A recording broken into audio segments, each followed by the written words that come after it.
Hello दोस्तों, RBC MPPSC की YouTube channel पर आप सभी का स्वागत है। और इस चैनल पर जो है हम मुख्य परीक्षा 2024 के लिए जो है निरंतर नए सिलेबस के अकॉर्डिंग जो है यहाँ पर टॉपिक पढ़ रहे हैं।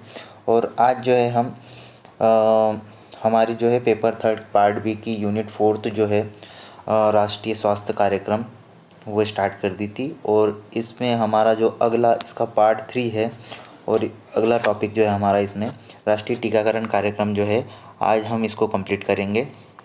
इसमें मैंने सारी चीज़ें कवर करने की कोशिश की है जो परीक्षा में जो जो प्रश्न पूछे जा सकते हैं, जिस अकॉर्डिंग पूछा जा सकता है वैसे ही फॉर्मेटिंग इसमें मैंने आपको बनाने की कोशिश की है। तो वीडियो को अंत तक ज़रूर देखें और अपने दोस्तों को भी ज़रूर शेयर करें। तो आइए स्टार्ट करते हैं, राष्ट्रीय टीकाकरण कार्यक्रम क्या है। तो सबसे पहले राष्ट्रीय टीकाकरण कार्यक्रम शुरू करने से पहले हम ये जान लेते हैं कि टीकाकरण क्या होता है। तो टीकाकरण देखिए, किसी रोग या बीमारी के विरुद्ध जो रोग प्रतिरोधक क्षमता विकसित करने हेतु जो दवाई पिलाई जाती है या जो रासायनिक पदार्थ शरीर में प्रविष्ट कराया जाता है उसे टीका कहते हैं। और वो ये सारी प्रक्रिया जो है टीकाकरण कहलाती है। तो एक सामान्य सी परिभाषा अगर आपको 2 नंबर में पूछी जाती है कि टीकाकरण क्या है, तो आपको ये लिख देना है कि किसी भी बीमारी या रोग के विरुद्ध जो रोग प्रतिरोधक क्षमता जो विकसित करने के लिए जो रासायनिक पदार्थ शरीर में प्रविष्ट कराए जाते हैं या जो दवाई पिलाई जाती है उसको टीका कहते हैं। और यह प्रक्रिया जो है टीकाकरण कहलाती है। तो ये इसकी परिभाषा हो जाएगी। अब इसके बारे में थोड़ा बहुत ये फैक्ट आप डाल सकते हैं कि नेशनल हेल्थ फैमिली सर्वे जो है उसकी 5वीं रिपोर्ट के अनुसार देश में 1 वर्ष से कम आयु के लगभग 77% बच्चों का जो है अभी टीकाकरण हो चुका है। ठीक है। और हेल्थ इन इंडिया रिपोर्ट के अनुसार 5 में से 2 बच्चे जो है अपना टीकाकरण पूरा नहीं करवाते। ये एक रिपोर्ट जो है ये बताती है भारत में मतलब लगभग 100 में से जो है 60% बच्चों का जो है टीकाकरण होता है और 40% बच्चों का जो है टीकाकरण नहीं हो पाता। इसमें एक फैक्ट और ये याद रखना है कि प्रतिरक्षा के जनक एडवर्ड जेनर है जो जिन्होंने चेचक के टीके का आविष्कार किया था। ये भी चीज़ आप याद रखें। पूर्ण टीकाकरण क्या है? तो टीकाकरण हो गया। पूर्ण टीकाकरण अगर पूछा जाए तो जब कोई शिशु या बच्चा अपने जीवन काल में कुल 8 टीकों की खुराक जो है उसका एक समूह जो है उसको दे दिया जाता है या वो एक समूह प्राप्त कर लेता है, तो इसको पूर्ण टीकाकरण की स्थिति कहते हैं। मतलब कोई भी जो बच्चा है, नवजात शिशु है या बच्चा है, अगर वो पहले वर्ष में कुल 8 टीके की खुराक अगर उसको पिला दी जाती है या लगा दिए जाते हैं तो ये स्थिति जो है पूर्ण टीकाकरण कहलाती है। फिर सार्वभौमिक, अब हमारा जो टॉपिक है राष्ट्रीय टीकाकरण कार्यक्रम या सार्वभौमिक टीकाकरण कार्यक्रम जो है यहाँ से स्टार्ट होता है मेन टॉपिक। अब देखिए सबसे पहले क्या है, तो इसका प्रारंभ जो है 1978 में ये कार्यक्रम जो है प्रारंभ होता है। विश्व के सबसे बड़े स्वास्थ्य टीकाकरण कार्यक्रमों में से एक माना जाता है। मंत्रालय जो है स्वास्थ्य एवं परिवार कल्याण मंत्रालय जो है, नाम इसका पहले जो नाम था वो था expanded programme of immunisation, EPI के रूप में इसको जाना जाता था। लेकिन 1985 में जो है इसका नाम बदलकर जो है सार्वभौमिक राष्ट्रीय टीकाकरण कार्यक्रम जो है कर दिया गया। लक्षित समूह, तो इसमें शिशु, बच्चे एवं गर्भवती महिलाओं को जो है टीकाकरण की व्यवस्था की जाती है या उनको टीकाकरण या उनको टीके लगाए जाते हैं। तो इसका उद्देश्य क्या है इस प्रोग्राम का?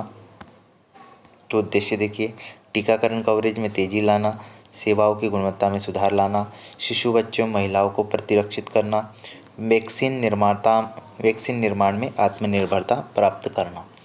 ये क्या है? ये जो है इसके उद्देश्य हो जाएंगे। अब इसके अंतर्गत कौन कौन से टीके प्रदान किए जाते हैं वो भी देख लेते हैं। सार्वजनिक टीकाकरण कार्यक्रम के तहत प्रदान किए जाने वाले टीके, तो इसमें कुल जो है पहले 7 टीके लगाए जाते थे। अब इनकी टोटल संख्या जो है 12 हो गई है। तो आप याद रखें तो कौन कौन से, तो बीसीजी है, ओपीवी है, हेपेटाइटिस बी है, पेंटावेलेंट वैक्सीन है, रोटा वायरस है, पीसीवी है, और ये जो है मीजल्स और खसरा, जो सबसे लास्ट वाला है वो मीजल्स या खसरा है। इसके अलावा जापानी इन्फेंटेलाइसिस, डीपीटी हो गया, टिटनस एंड एडल्ट डिप्थीरिया हो गया। इसके अलावा एक जो पोलियो वैक्सीन होती है जो एफ एच FHOP के नाम से जानी जाती है। ये सारे टीके जो है इसके अंतर्गत जो है प्रदान किए जाते हैं या लगाए जाते हैं। अब एक एक के बारे में देख लेते हैं, क्योंकि इसमें 2 नंबर का क्वेश्चन बन सकते हैं। तो नवजात शिशुओं के लिए कौन से लगाए जाते हैं, सबसे पहले वो देखते हैं। तो BCG का पूरा नाम होता है बेसिल कॉलमेट ग्यूरिन। शिशुओं को TB और मेनिंजाइटिस रोग से बचाने के लिए ये जो टीका लगाया जाता है, इसका समय जो है लगाने का वो जन्म पर या 1 वर्ष की आयु तक कभी भी लगा सकते हैं, और जितना जल्दी हो सके उतना जल्दी इसको लगा लेना चाहिए। फिर दूसरा है OPV जो है इसका पूरा नाम ओरल पोलियो वैक्सीन होता है। ये पोलियोमेलाइटिस बीमारी से बच्चों को बचाता है या उसे सुरक्षा प्रदान करता है। समय जो है जन्म के समय दिया जाता है, या जन्म के समय से ही ये लगा दिया जाता है। इसको शून्य खुराक भी कहते हैं। इसकी 3 खुराक होती है। एक तो 6 सप्ताह, 10 सप्ताह और 14 सप्ताह में दी जाती है 3 खुराक, और बूस्टर खुराक जो है 2 वर्ष या फिर 24 महीने की उम्र में दी जाती है। तो ओरल पोलियो वैक्सीन आपको याद रखना है। हेपेटाइटिस बी अगला, ये हेपेटाइटिस बी की वायरस संक्रमण से बचाता है। यह टीका बच्चों के जन्म के समय पर या 24 घंटे के भीतर लगाया जाता है। तो हेपेटाइटिस बी जो है, हेपेटाइटिस बी वायरस संक्रमण से रक्षा करता है बच्चों की, और बच्चे के जन्म पर या 24 घंटे के भीतर इसको लगा दिया जाता है। फिर है पेंटावेलेंट वैक्सीन। तो ये 5 प्रकार के रोगों के लिए लगाई जाती है, जिसमें diphtheria, tetanus, pertussis, haemophilus influenza type B, hepatitis B. ये 5 प्रकार के रोगों से क्या करती है, बच्चों की सुरक्षा करने वाली एक संयुक्त वैक्सीन है, जिसको पेंटावेलेंट वैक्सीन बोलते हैं। समय कब लगाया जाता है, तो 3 खुराक जो है 6, 10, 14 सप्ताह में। अधिकांश वैक्सीन या जो टीका है उसके लगाने का समय लगभग यही है, 6, 10 और 14। तो आप कॉमन चीज़ें याद रख ले कि किस किस में ये है, क्योंकि आपको जब क्वेश्चन आएगा तो आपको चार्ट बनाना पड़ेगा सीधा कि बच्चों और महिलाओं को दिए जाने वाले कौन कौन से वैक्सीन है, उसकी एक सूची बनाइए। ऐसा प्रश्न पहले भी पूछा जा चुका है 2021 के एग्ज़ाम में, तो ऐसा रिपीट हो सकता है क्वेश्चन। तो आप क्या करें कि इसका एक चार्ट बना ले, एक तरफ वैक्सीन का नाम, बीच में आप समय लिख दें, और एक तरफ आप बीमारी लिख दें कि भाई कौन सी वैक्सीन कौन सी बीमारी के लिए दी जाती है, किस समय पर दी जाती है। ठीक है, आप एक ऐसा चार्ट बना सकते हो उसका। फिर अगला है रोटा वायरस वैक्सीन। तो डायरिया के खिलाफ शिशुओं को सुरक्षा प्रदान करता है। समय जो है 6, 10 और 14 सप्ताह है। ठीक है, तो रोटा वायरस वैक्सीन याद रखें। PCV इसका नाम है न्यूमोकोकस कंजुगेट वैक्सीन्स, के बच्चों को स्ट्रेप्टोकोकस न्यूमोनिया के कारण होने वाले रोगों से क्या करता है, सुरक्षा प्रदान करता है। इसका समय जो है वो 6 से 14 सप्ताह की उम्र में पहली खुराक दी जाती है, और 9 माह की उम्र में जो है इस बूस्टर खुराक जो है इसमें दी जाती है। तो ये PCV हो जाएगा। फिर अगला जो टीका है हमारा वो है मीज़ल्स, 7वां जो है मीज़ल्स या खतरा। मीज़ल्स या खसरे से शिशुओं की सुरक्षा करता है, खसरे का टीका। 9 माह पूरा होने के बाद और 12 माह तक इसको कभी भी लगा सकते हैं। फिर अन्य टीके जो लगा सकते हैं या लगाए जाते हैं, FIPV जो है निष्क्रिय पोलियो टीका होता है एक प्रकार का। पोलियोमेलाइटिस के खिलाफ सुरक्षा प्रदान करता है। समय जो 6 सप्ताह या 14 सप्ताह पूरे होने पर ये लगाया जाता है। फिर अगला है JE टीकाकरण। देखिए, जापानी इन्फेंसलाइटिस, तो ये 9 से 12 माह के बीच दिया जाता है। फिर अगला है DPT बूस्टर। तो ये एक प्रकार की संयुक्त वैक्सीन है जो 3 रोगों जो है डिप्थीरिया, टिटनेस और काली खांसी से बचाती है बच्चों को। 16 से 24 माह की उम्र में पहली खुराक, और 5 से 6 वर्ष की उम्र में जो है दूसरी खुराक इसमें दी जाती है। तो 2 वर्ष में बोल सकते हो आप, या 2 वर्ष में पहली खुराक और 5-6 वर्ष के बाद दूसरी या बूस्टर खुराक इसमें दी जाती है। फिर है TT, इसको टिटनेस डाइऑक्साइड बोलते हैं। टिटनेस के खिलाफ सुरक्षा प्रदान करता है। समय जो है 10 से 15 वर्ष की आयु में ये बच्चों को लगाया जाता है। ये हो गए नवजात बच्चों के टीके और बच्चों से संबंधित वैक्सीन। अब महिलाओं से संबंधित कौन कौन से भाई वो देख लेते हैं, गर्भवती महिलाओं को दिए जाने वाले टीके। तो पहला है TT1। तो गर्भावस्था के प्रारंभिक महीने में अथवा गर्भधारण होने पर जितना जल्दी संभव हो सके TT1 का टीका जो है लगा लेना चाहिए। फिर TT2 जो है, TT1 के 4 सप्ताह बाद, TT1 जैसे ही लगाया जाता है उसके 4 सप्ताह बाद TT2 लगाया जाता है। फिर है TT बूस्टर। अब गर्भावस्था के दौरान पिछले 3 वर्षों में अगर TT की 2 खुराक अगर लगा दी गई है तो फिर टीटी बूस्टर टीका उसके बाद लगाया जाता है। मतलब पहली 2 खुराक लगाने के बाद ही टीटी बूस्टर जो है लगाया जाता है 3 वर्षों में।